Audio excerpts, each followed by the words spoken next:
고린도 교회에 보낸 첫 번째 편지를 마무리하는 내용을 우리가 오늘 함께 읽었습니다.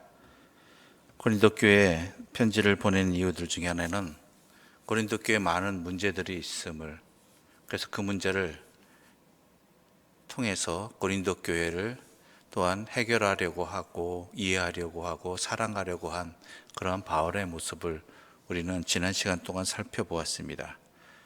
그런 가운데 바울은 고린도 교회에서 마지막 당부를 다시 한번 합니다. 물론 그의 당부 속에서는 앞으로 바울의 일정과 그리고 또한 고린도 교회의 가장 처음 문제로 바울이 드러내었던 나는 누구파다라는 고린도 교회의 갈등과 나누임에 대해서, 그 문제에 대해서는 디모데를 통해서 내가 이 글을 보내며 너희에게 정확히 말한다라는 이 뜻을 밝히고 있지요.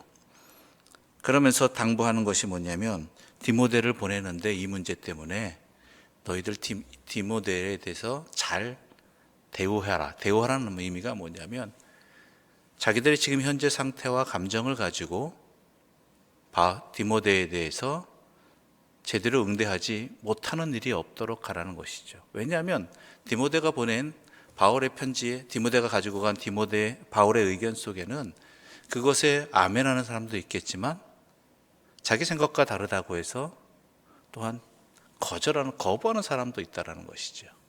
그것이 어떻게 표현되냐면 디모데를 거부하는 일로 표현된다는 것입니다. 바울로서는 디모데가 그런 일을 당하는 것을 안타까워하는 것입니다.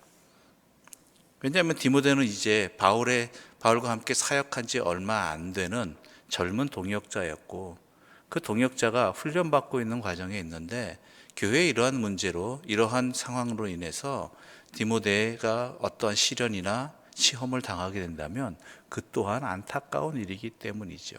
그래서 당부하는 것입니다. 디모데를 잘 대접해라. 또한 아볼로에 관한 이야기도 합니다. 아볼로를 고린도 교회에 보낸다는 것은 바울로서는 좀 불편한 일이지요. 왜냐하면 고린도 교회에 아볼로파라는 그러한 세력들이 있었지 않습니까? 그런 가운데 아볼로가 간다라면 아볼로를 지지하는 사람들, 자기가 아볼로파라고 말하는 사람들은 힘을 얻을 것이고, 다른 사도 바울이나 게바파라든지 이런 식의 하는 사람들에게 있어서는 그게 참 어려운 일이거든요. 힘을 잃는 일이거든요. 그렇지만 사도 바울은 분명히 합니다. 아볼로를 고린도 교회에 보내고자 해서 그를 통해서 이 교회가 또한 하나 되는 모습이 있다면 그 또한 좋은 것이라는 것이죠. 그런데 아볼로는 그에 대해서 바울의 뜻을 압니다. 왜냐하면 아볼로가 문제가 아니라 나는 아볼로를 파라고 말하는 사람들이 문제였지, 아볼로는 성실히 자기 사역을 감당한 사람이라는 것이죠. 그래서 자신은 고린도 교회에 가지 않겠다고 이야기합니다. 그러나 하나님이 보내신다면 가겠지만 이 상황 속에서 나는 가지 않는 것이 고린도 교회를 위해서 좋습니다라고 거절했던 것 같습니다. 그래서 바울은 그 내용도 함께 적고 있지요. 그런데 오늘 우리가 이러한 바울의 편지 가운데 이 16장의 상황을 통해서 봐야 될 핵심 내용이 하나 있습니다.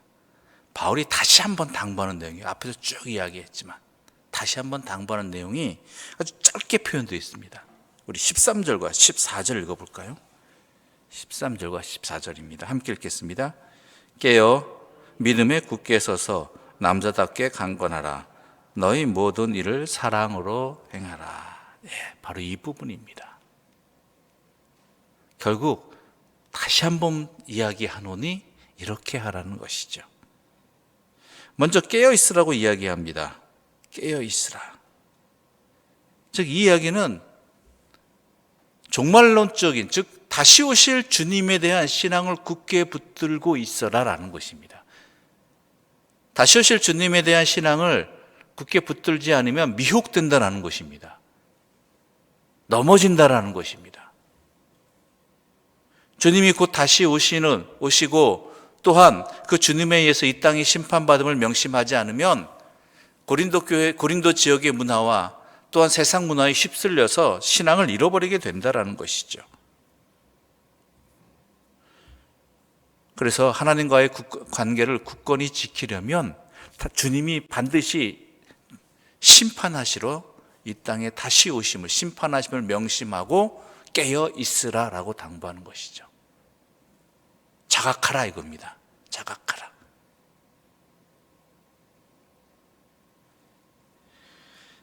그 다음에 또 뭐라고 이야기합니까? 믿음에 굳게 서라. 믿음에 굳게 서라. 즉 굳게 서라는 것입니다.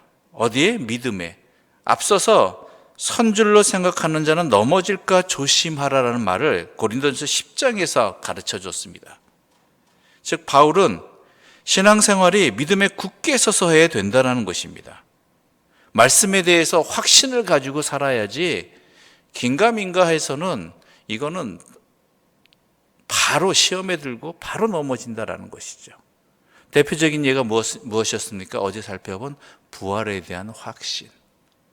고린도 교회 문제는 부활에 대한 이단 사상이, 잘못된 사상이 들어왔다는 것도 문제지만 더 심각한 문제는 고린도 교회 교인들 가운데도 부활을 믿지 않는 것을 용납하는 사람들이 있었다는 것이죠.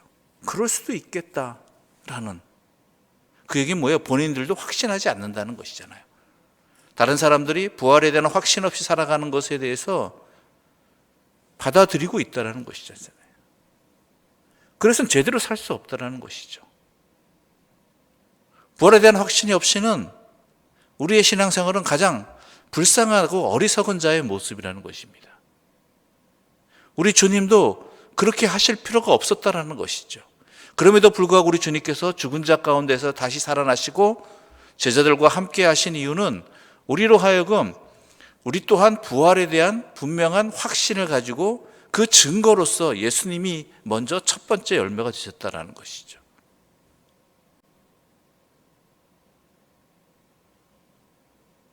그러므로 믿음에 굳게 서라는 것입니다. 그리고 세 번째로 뭐라고 되어 있습니까? 남자다워라. 남자다워라. 이 남자다워라는 무슨 뜻일까요? 남자다워라. 뭐냐면 당시로서 남자답다라는 얘기는 전쟁을 수행하고 있을 때 그 전쟁을 수행하는 군인들이 가져야 될 마음 상태를 말하는 거예요. 중심은. 즉 그리스도인으로 산다는 것은 이 땅에서 선한 싸움을 하는 자들이잖아요. 그렇죠? 이 땅에서 선한 싸움을 행하는 사람들입니다.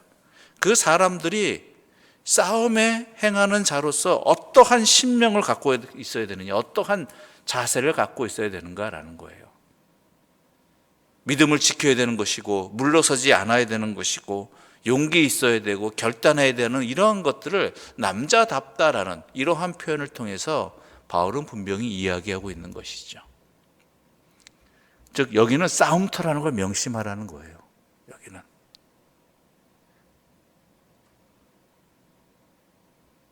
그것을 놓쳐버리면 말 그대로 적의 습격에 바로 무너지게 되는 것이죠. 그 다음에 강하라라고 이야기합니다. 강건하라. 강건하라. 강건하라는 얘기는 말 그대로 준비하라는 얘기입니다. 준비하라. 즉 성령의 이끄심에 따라서 너희의 삶을 그리스도인에서 합당한 삶으로 잘 준비하고 대비하고 훈련하고 연단하라는 것이죠. 그리스도인은 끊임없이 연단해야 됩니다. 끊임없이 훈련해야 됩니다. 왜냐하면 우리가 이 세상을 떠나가는 날까지, 아니면 주님이 다시 오시는 그때까지 이 싸움은 멈춰지지 않기 때문입니다. 한두 번 승리했다고, 한두 번 패했다고, 내 할 일 다 했다라고 그렇게 멈춰버리고 자신을 연단하지 않으면 금방 풀어지는 거예요. 금방 넘어지는 거예요. 금방 패배하는 거예요. 그러므로 끊임없이 자신을 강건하게 훈련해야 된다는 것이죠. 싸움할 때나 싸우지 않을 때나. 그렇지 않습니까? 군인들이 전쟁이 안 났다고 훈련하지 아니하고 연단하지 아니하고 가만히 있으면 그 군대가 제대로 서겠습니까? 그 군인이 계속 군인으로 남아 있습니까? 사람이 안 그렇잖아요. 끊임없이 연단해야 된다는 것이죠. 훈련해야 되고 또한 대비해야 되고 자신의 신체뿐만 아니라 군인들이 총검을 닦아놓듯이 그렇지 않으면 녹슬어 버리니까요. 그러면 정작 사용할 때 돼서 못 사용하게 되니까요. 그렇게 대비해야 된다는 것입니다. 그러면서 마지막으로 이렇게 이야기하죠. 14절 이 모든 일들을 너희의 모든 일들을 무엇으로 하라고요? 사랑으로 행하라. 사랑으로. 앞서의 모든 일들을 행하는데 중요한 건 뭐예요? 사랑으로 행하라라는 거예요. 사랑이 목적이 되어야 된다는 거예요. 사랑이 없으면 아무것도 아니다라는 것이죠. 아무것도 아니다.